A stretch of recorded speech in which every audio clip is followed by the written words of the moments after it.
നമസ്കാരം. മഹാഭാരതത്തിൻ്റെ അടുത്ത എപ്പിസോഡിലേക്ക് എല്ലാവർക്കും സ്വാഗതം. ഇതെല്ലാവരും ഷെയർ ചെയ്യണം, ലൈക്ക് ചെയ്യണം, സബ്സ്ക്രൈബ് ചെയ്യണം. നമ്മൾ പറഞ്ഞുകൊണ്ടിരുന്നത് നളൻ ദമയന്തിയെ കാണാനായിട്ട് അന്തഃപുരത്തിൽ വന്നു. അത് ദേവന്മാരുടെ അനുഗ്രഹം കൊണ്ട് പാറാവുകാരെ കാണപ്പെടാതെയും ദേവന്മാരുടെ ദൗത്യവും കൊണ്ടാണ് അദ്ദേഹം ദമയന്തിയെ കാണാൻ വന്നത്. അങ്ങനെ കണ്ടിട്ട് കാര്യമെല്ലാം പറഞ്ഞിട്ട് ദമയന്തിയോട് പറഞ്ഞു, ഇനി നിനക്ക് യുക്തം എന്താണോ അതുപോലെ നീ ചെയ്യുക. അപ്പോൾ ദമയന്തി ദേവന്മാരെ മനസ്സിൽ പ്രണമിച്ചുകൊണ്ട് നളനോട് പറഞ്ഞു, ഞാൻ അങ്ങയുടെ കൊട്ടാരത്തിലെ ഉദ്യാനത്തിലുള്ള അരയന്ന പക്ഷികൾ വന്ന് അങ്ങയെ പ്രകീർത്തിച്ചു പറഞ്ഞ ഗുണഗണങ്ങളെല്ലാം കേട്ടാണ് വളർന്നത്. അപ്പോൾ അങ്ങനെ അത് കേട്ട് അങ്ങയിൽ എനിക്ക് അനുരാഗമുണ്ടായി. അങ്ങനെ ഞാൻ അങ്ങയെ മാത്രമേ വരിക്കുകയുള്ളെന്ന് വിശ്വസിച്ചിരുന്ന ആളാണ്. അപ്പോ ഇന്ന് ഈ രാജാക്കന്മാരെയൊക്കെ ഇവിടെ വിളിച്ചു വരുത്തിയിരിക്കുന്നത് എൻ്റെ സ്വയംവരത്തിന് വേണ്ടിയാണെങ്കിലും അങ്ങയെ തന്നെ ഞാൻ വരിക്കും, അതെൻ്റെ ശപഥമാണ്. അപ്പോ നളരാജാവ് പറഞ്ഞു, ഈ ദേവന്മാര് പോലും നിന്നെ കണ്ടിട്ട് നിന്റെ സ്വയംവര മാല്യം കഴുത്തിൽ വീഴുമെന്ന് വിശ്വസിച്ച് വന്നിരിക്കുമ്പോൾ ഈ തുച്ഛനായ മനുഷ്യനായ എനിക്കെന്താണ് അവിടെ സ്ഥാനം എന്ന് ചോദിക്കും. അതുകൊണ്ട് നീ അവരിൽ മനസ്സർപ്പിക്കുക. ദേവന്മാര് പിണങ്ങിയാലും നമുക്ക് മരണം സംഭവിക്കാം. ഇത് കേട്ട് ദമയന്തി വളരെ സങ്കടപ്പെട്ടിട്ട് പറഞ്ഞു, ഞാൻ എല്ലാ ദേവന്മാരെയും പ്രണമിച്ചുകൊണ്ട് അങ്ങയെ തന്നെ വരിക്കും, ഇതിന് ഒരു മാറ്റവുമില്ല. അപ്പോ നളം പറഞ്ഞു, ഞാൻ പക്ഷേ ദേവന്മാരുടെ ദൗത്യവുമായിട്ടാണ് വന്നത്. ഈ സമയത്ത് ഞാൻ സ്വന്തം കാര്യം നോക്കുന്നത് നിന്ദ്യമാണ്. അധാർമികമായ ഒരു സ്വാർത്ഥതയും എനിക്ക് ആവശ്യമില്ല. നീയും അതനുസരിച്ച് പ്രവർത്തിച്ചു കൊള്ളൂ. അപ്പൊ ദമയന്തി പറഞ്ഞു, കുമാര, ഈ വിഷയത്തിൽ ഒരു ഉപായമുണ്ട്. അങ്ങ് ലോകപാലകരോടൊപ്പം സ്വയംവര മണ്ഡപത്തിൽ ഇരിക്കുക. അപ്പൊ ഞാൻ ഓരോരുത്തരെയായി കണ്ടുവന്ന് അങ്ങയുടെ കഴുത്തിൽ വരണമാല്യം അർപ്പിക്കാം. അപ്പൊ അങ്ങേക്ക് കുറ്റമില്ലല്ലോ, ഞാൻ നേരിട്ട് വന്നല്ലേ ചെയ്യുന്നത്. അപ്പൊ ശരി, എന്നാൽ അങ്ങനെ ആവട്ടെ എന്ന് പറഞ്ഞ് നള മഹാരാജാവ് അന്ന് ദമയന്തിയുടെ അന്തഃപുരത്തിൽ നിന്ന് തിരിച്ചുപോയി. എന്നിട്ട് ദേവന്മാരുടെ അടുത്തെത്തി. അവരോട് പറഞ്ഞു, നിങ്ങൾ പറഞ്ഞ ദൗത്യം ഞാൻ ദമയന്തിയെ അറിയിച്ചിട്ടുണ്ട്. എങ്കിലും ദമയന്തി എന്നെ തന്നെ വിവാഹം കഴിക്കുള്ളെന്ന് ഉറപ്പിച്ച് പറഞ്ഞിരിക്കുകയാണ്. ഇനി എന്താണെന്ന് വെച്ചാൽ നിങ്ങളുടെ ഇഷ്ടം പോലെ ചെയ്തുകൊള്ളൂ എന്ന് പറഞ്ഞു. അങ്ങനെ പിറ്റേ ദിവസം സ്വയംവര മണ്ഡപത്തിൽ രാജാക്കന്മാരെല്ലാവരും സന്നിധരായി, ദേവന്മാരും സന്നിധരായി. ദേവേന്ദ്രൻ, അഗ്നി, വരുണൻ, യമൻ ഇവര് 4 പേരും നളനെ പോലെ തന്നെ തിരിച്ചറിയാൻ പറ്റാത്ത വിധത്തിൽ ആ സ്വയംവര മണ്ഡപത്തില് ഓരോ സിംഹാസനങ്ങളിലിരുന്നു. അടുത്ത് തന്നെ നളനും ഇരുന്നു. അപ്പോ ദമയന്തി തൻ്റെ തോഴിയോടുകൂടി ഓരോ രാജാക്കന്മാരുടെ അടുത്തേക്കും വന്നു. ആ ഓരോ രാജാക്കന്മാരും ഏത് രാജ്യത്തിലുള്ളവരാണെന്നും അവരുടെ കഴിവുകളെ കുറിച്ച് സഖി പറഞ്ഞു കൊടുക്കും. അപ്പോൾ അവരോട് ഇഷ്ടം തോന്നിയാൽ ഈ വരണമാല്യം അവരെ അർപ്പിക്കുക, അല്ലെങ്കിൽ അടുത്ത ആളിൻ്റെ അടുത്തേക്ക് പോവുക. അതാണ് ഈ സ്വയംവരത്തിന്റെ ഒരു രീതി തന്നെ. അപ്പൊ ആ രീതിയിൽ ദമയന്തി തൻ്റെ സഖിയോടുകൂടി വന്നിങ്ങനെ ഓരോ രാജാക്കന്മാരായിട്ട് കണ്ടിട്ട് വന്നപ്പോഴാണ് 5 പേര് ഒരുപോലെ ഇരിക്കുന്നു, നളനെ പോലെ തന്നെ. അതായത് നളനെ പോലെ ബാക്കി 4 പേരും. അപ്പോ ആകപ്പാടെ ദമയന്തിക്ക് ഒരു പരിഭ്രാന്തിയായി. ദമയന്തി മനസ്സുകൊണ്ട് ആ ദേവന്മാരെയൊക്കെ സ്തുതിച്ചു. മനസ്സുകൊണ്ട് ദേവന്മാരെ സ്തുതിച്ച് യഥാർത്ഥ നളനെ എനിക്ക് കാണിച്ചു തരണമെന്ന് അപേക്ഷിച്ചു. അപ്പോ അവരോരോരുത്തരും നളനെ തിരിച്ചറിയാനുള്ള അടയാളം ദമയന്തിക്ക് കൊടുക്കുകയും ദമയന്തി യഥാർത്ഥ നളന്റെ കഴുത്തിൽ വരണമാല്യം അർപ്പിക്കുകയും ചെയ്തു. അപ്പൊ ദേവന്മാരൊക്കെ സന്തുഷ്ടരായി. അവരൊക്കെ ഓരോരോ അനുഗ്രഹങ്ങൾ കൊടുക്കാൻ തുടങ്ങി. അങ്ങനെ ദേവേന്ദ്രൻ നളന് അനുഗ്രഹം കൊടുത്തു. അപ്പൊ ദേവേന്ദ്രൻ കൊടുത്ത വരം എന്താണെന്ന് വെച്ചാല്, നീ എന്ത് യജ്ഞം നടത്തിയാലും അവിടെ എൻ്റെ സാമീപ്യം ഉണ്ടാകും. പിന്നെ നിനക്ക് ഉത്തമ ഗതി ലഭിക്കും. അപ്പം അഗ്നി വരം കൊടുത്തത് നീ ആഗ്രഹിക്കുന്ന സ്ഥലത്ത് എൻ്റെ അനുഗ്രഹം ഉണ്ടാകും. നിനക്ക് ലോക പ്രശസ്തനാവാൻ കഴിയും. അപ്പോ അത് കഴിഞ്ഞോണ്ട് വരുണൻ അനുഗ്രഹം കൊടുത്തു. വരുണൻ പറഞ്ഞു, നിനക്ക് ജലം വേണമെന്ന് നീ എവിടെ ആഗ്രഹിക്കുന്നോ അവിടെ ജലം ഉണ്ടാകും. പിന്നെ നീ അണിഞ്ഞിരിക്കുന്ന മാല എപ്പോഴും ഉത്തമ സൗരഭ്യം നൽകും എന്ന് പറഞ്ഞു. അങ്ങനെ അവരോരോരുത്തരും അനുഗ്രഹിച്ചു. അപ്പോ യമധർമ്മൻ അനുഗ്രഹിച്ചത്, നീ ഉണ്ടാക്കുന്ന ഭക്ഷണം അത്യന്ത സ്വാദിഷ്ടമായിരിക്കും, നിന്റെ ധർമ്മനിഷ്ഠ അചഞ്ചലമായിരിക്കും. അങ്ങനെ ഇവര് ഈ 2 വരം വീതം കൊടുത്തിട്ട് അവര് തിരിച്ചുപോയി. അവര് ഇങ്ങനെ തിരിച്ചു പോകുന്ന വഴിയില് അപ്പം അവര് തിരിച്ചു പോകുന്നു. ആ സമയത്ത് ഭീമകൻ തന്റെ മകളുടെ വിവാഹത്തിന്റെ ബാക്കിയുള്ള ചടങ്ങുകളൊക്കെ വളരെ ഗംഭീരമായിട്ട് നടത്തി. അപ്പൊ ഇവരെ കുറച്ചു കാലം കുണ്ടിനപുരത്തിൽ തന്നെ താമസിച്ചു. വിദർഭ രാജാവിന്റെ കൊട്ടാരത്തില് താമസിച്ചു. അത് കഴിഞ്ഞപ്പോഴത്തേക്ക് നിഷധ രാജ്യത്തിലേക്ക് പോയി.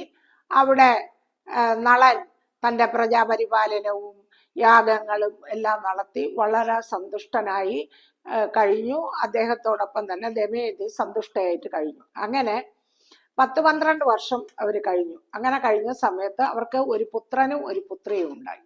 ഇന്ദ്രസേനനും ഇന്ദ്രസേനയും, അങ്ങനെ ഒരു മകനും ഒരു മകളും ഉണ്ടായി. അവരവിടെ അങ്ങനെ കഴിഞ്ഞു പോവുകയാണ്. ഈ സമയത്ത് ഈ പിന്നെ സ്വയംവരം കഴിഞ്ഞ് തിരിച്ചു പോകുന്ന 4 ദേവന്മാരും വഴിയിൽ വെച്ച് കലിയെ കണ്ടു.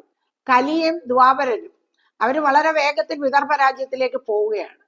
അപ്പോ ദേവേന്ദ്രൻ ചോദിച്ചു, നിങ്ങൾ എവിടെ പോവുകയാണ്? അല്ല, നിങ്ങളെ കലിയാണ് അങ്ങോട്ട് ചോദിച്ചത്, നിങ്ങൾ എവിടെ പോയിട്ട് വരുന്നു? അത് ഞങ്ങള് ദമയന്തിയുടെ സ്വയംവരത്തിന് പോയിട്ട് വരികയാണ്. അയ്യോ, ഞങ്ങളും അങ്ങോട്ടാണ്. അതെന്നാ സ്വയംവരമൊക്കെ കഴിഞ്ഞു, ദമയന്തി നളനെ വിവാഹം കഴിച്ചു. ഇത് കേട്ടതും കലിക്ക് അത്യന്തം കോപമുണ്ടായി. കവി പറഞ്ഞു, ഹോ, ഈ ദേവന്മാരൊക്കെ ചെന്നിട്ട് അവളെ തുച്ഛനായ ഒരു മനുഷ്യനാണോ വിവാഹം കഴിച്ചത്? വളരെ മോശം, ഇവകളെ ഒരു പാഠം പഠിപ്പിക്കണം എന്നിങ്ങനെ കലി മനസ്സിൽ ചിന്തിച്ചു. എന്നിട്ട് ദേവന്മാര് തിരിച്ചുപോയി. കലി നേരെ നിഷധ രാജ്യത്ത് ചെന്നിട്ട് കലി ഇങ്ങനെ അവസരം പാർത്തിരുന്നു. അതായത് നളനിൽ എന്തെങ്കിലും ഒരു മോശപ്പെട്ട സ്വഭാവം കാണുമ്പോഴേ കലിക്ക് കയറാൻ പറ്റുള്ളൂ നളന്റെ ദേഹത്തേക്ക്. അപ്പോ ഈ 12 വർഷവും കലി കാത്തിരുന്നു. ഈ 12 വർഷവും കലി കാത്തിരുന്ന സമയത്ത് നളന്റെ ശരീരത്തിന് അതിനെ ആവേശിക്കാൻ പറ്റിയില്ല. അങ്ങനെ ഒരു ദിവസം നളൻ ശൗചാലയത്തിൽ പോയിട്ട് കാല് കഴുകാതെ തിരിച്ചു വന്നു. അപ്പൊ ശൗചാലയത്തിൽ പോയി കഴിഞ്ഞാൽ കാല് കഴുകി വേണം കൊട്ടാരത്തിനകത്തോ അല്ലെങ്കിൽ പൂജ നടക്കുന്ന സ്ഥലത്തേക്കോ ഒക്കെ പ്രവേശിക്കാൻ.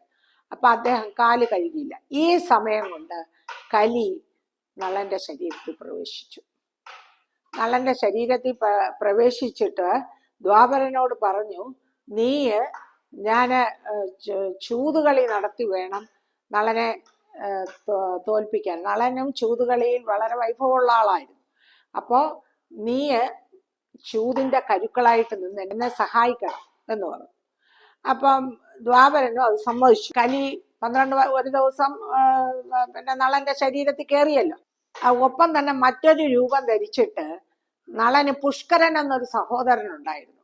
അയാള് ചുമ്മാതെ കള്ളും കുടിച്ച് മദ്യത്തിനും ഒക്കെ അടിമയായിട്ട് അവിടെ കൊട്ടാരത്തിൽ ഇങ്ങനെ കഴിയുന്നു എന്നേ ഉള്ളായിരുന്നു. അപ്പൊ അയാളുടെ ദേഹത്ത് പ്രവേശിച്ചു. കലി പ്രവേശിച്ചിട്ട് രാജാവിനെ ചൂത് കളിക്കാൻ വിളിച്ചു.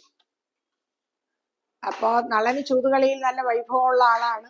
അപ്പൊ അങ്ങനെയുള്ള നളനെ ചൂത് കളിക്കാൻ നിർബന്ധിച്ചു വിളിച്ചു. അപ്പൊ പുഷ്കരന്റെ ആ വെല്ലുവിളി നളൻ ഏറ്റെടുത്തു. അങ്ങനെ 2 പേരും കൂടി ചൂത് കളിക്കാൻ തുടങ്ങി. അപ്പൊ ആദ്യത്തെ കളിയില് സ്വർണം, പിന്നെ വെള്ളി, പിന്നെ രഥം, പിന്നെ വാഹനങ്ങള്, പിന്നെ കുറേശ്ശെയായിട്ട് രാജ്യം, ഇങ്ങനെ ഒന്നൊന്നായിട്ട് നളൻ എല്ലാം പണയം വെച്ച് തോറ്റുകൊണ്ടേയിരുന്നു. ഓരോ പ്രാവശ്യം തോക്കുമ്പോഴും അടുത്ത പ്രാവശ്യം ജയിക്കാമെന്നുള്ള ആവേശത്തോടു കൂടിയാണ് വീണ്ടും വീണ്ടും പണയം വെച്ച് നളൻ തോറ്റത്. നളന്റെ ദേഹത്തും കലി കയറിയിട്ടുണ്ട്, പുഷ്കരന്റെ ദേഹത്തും കലി കയറിയിട്ടുണ്ട്. മനഃപൂർവമായിട്ട് നളനെ ദ്രോഹിക്കാൻ വേണ്ടിയാണ് കലി അങ്ങനെ പ്രവർത്തിച്ചത്. അപ്പൊ അങ്ങനെ എല്ലാ രാജ്യവും എല്ലാം നഷ്ടപ്പെട്ടു. അപ്പൊ പുഷ്കരൻ ചോദിച്ചു, ഇനി നിന്റെ ഭാര്യ ഉണ്ടല്ലോ ദമയന്തി, അവളെ പണയം വെക്കുന്നുണ്ടോ എന്ന് ചോദിച്ചു. അപ്പോ നളൻ അതിന് തയ്യാറായില്ല. അതിനു മുമ്പ് തന്നെ രാജ്യത്തെ പ്രമുഖരായിട്ട് ആളുകളും കൊട്ടാരത്തിലെ രാജർഷിമാരും മഹാമുനിമാരും ഒക്കെ ഇതിൽ നിന്ന് പിന്തിരിയാൻ പറയുന്നുണ്ട്. പക്ഷെ ഓരോ കളി കഴിയുമ്പോഴും അടുത്ത കളിയിലെങ്കിലും ജയിക്കാനാവും എന്നൊരു വിചാരം നളന്റെ മനസ്സിൽ വന്നതുകൊണ്ടാണ് നളൻ പിന്മാറാതിരുന്നത്. അവസാനം രാജ്യവും എല്ലാം നഷ്ടപ്പെട്ടു, നളനും ദമയന്തിയും മാത്രം ആയി. അപ്പോ അത് അങ്ങനെ ആകുന്നതിന് തൊട്ട് മുമ്പ് തന്നെ ദമയന്തി നളന്റെ തേരാളിയെ തൻ്റെ അടുത്തേക്ക് വിളിച്ചു. ആ തേരാളിയുടെ പേര് പാർഷ്ണയൻ എന്നായിരുന്നു. പാർഷ്ണയൻ അടുത്ത് വിളിച്ചു. അത് അദ്ദേഹം പാർഷ്ണയൻ എന്ന് പറയുന്ന തേരാളിയാണെങ്കിലും നളന്റെ ഇഷ്ടഭാജനവും വിശ്വസ്തനുമായിരുന്നു. അപ്പൊ അയാളെ അടുത്ത് വിളിച്ചിട്ട് പറഞ്ഞു, അങ്ങൊരു കാര്യം ചെയ്യണം, കുതിരകളെ പൂട്ടിയ രഥത്തിൽ എൻ്റെ മക്കളെ വിദർഭ രാജ്യത്ത് കൊണ്ടുവന്ന് വിടണം. എന്നിട്ട് ഈ രഥവും കുതിരകളെ അവിടെ തന്നെ വയ്ക്കുക, ഇങ്ങോട്ട് കൊണ്ടുവരണ്ട. എന്നിട്ട് അവിടെ നിങ്ങൾ താമസിക്കണമെങ്കിൽ താമസിച്ചോളൂ, ഇല്ലെങ്കിൽ നിങ്ങൾ വേറെ എവിടെയെങ്കിലും ജോലി അന്വേഷിച്ച് പോകണം എന്നുണ്ടെങ്കിൽ അങ്ങനെ പൊയ്ക്കോളൂ എന്ന് പറഞ്ഞു. പാർഷ്ണയൻ ദമയന്തിയുടെ വാക്കുകൾ അനുസരിച്ച് കുതിരകളെ പൂട്ടിയ രഥത്തില് ഈ ഇന്ദ്രസേനയെയും കൊണ്ട് നേരെ വിദർഭ രാജ്യത്തേക്ക് പോയി. അപ്പൊ ഇവിടെ എല്ലാം നഷ്ടപ്പെട്ട് കഴിഞ്ഞ നളനും ദമയന്തി ഒരു വസ്ത്രം മാത്രം, നളനും ഒരു വസ്ത്രം മാത്രം. നളന്റെ ദേഹത്ത് കിടന്ന ആഭരണങ്ങളെല്ലാം ഊരി പണയം വെച്ചു കഴിഞ്ഞു. അപ്പൊ ഒന്നുമില്ല. അപ്പൊ ഇവർ രണ്ടുപേരും കൂടി കൊട്ടാരത്തിന് പുറത്തിറങ്ങിയപ്പോൾ ആ പ്രജകൾക്കെല്ലാം ആശ്രിതവത്സനായിരുന്ന നളനെ സംരക്ഷിക്കാൻ താല്പര്യം ഉണ്ടായിരുന്നു. എന്നാൽ പുഷ്കരൻ വിളംബരം കൊട്ടിച്ച് ചെണ്ട കൊട്ടിച്ച് വിളംബരം പ്രഖ്യാപിച്ചത് ആരെങ്കിലും നളനെ സഹായിച്ചാൽ അവനെ വധിക്കും എന്നാണ്. അപ്പൊ അത് കേട്ട് പ്രജകളൊക്കെ പേടിച്ചു. ഇനി രാജാവിനെ നമ്മൾ സഹായിച്ച് നമ്മുടെ ജീവിതം എന്തിനാ ഇല്ലാതാക്കുന്നതെന്ന് വെച്ചിട്ട് ആരും സഹായിക്കാനില്ലായിരുന്നു. അങ്ങനെ 4 നാൾ അവര് അവിടെ കഴിച്ചു കൂട്ടി വിശപ്പും ദാഹവും ഒക്കെ കൊണ്ട് ക്ഷീണിതരായിട്ട് അവര് നേരെ യാത്ര തുടങ്ങി. അങ്ങനെ നളനും ദമയന്തിയും കാട്ടിലേക്ക് യാത്രയായി. അടുത്ത ഭാഗം അടുത്ത എപ്പിസോഡിൽ. എല്ലാവർക്കും നമസ്കാരം.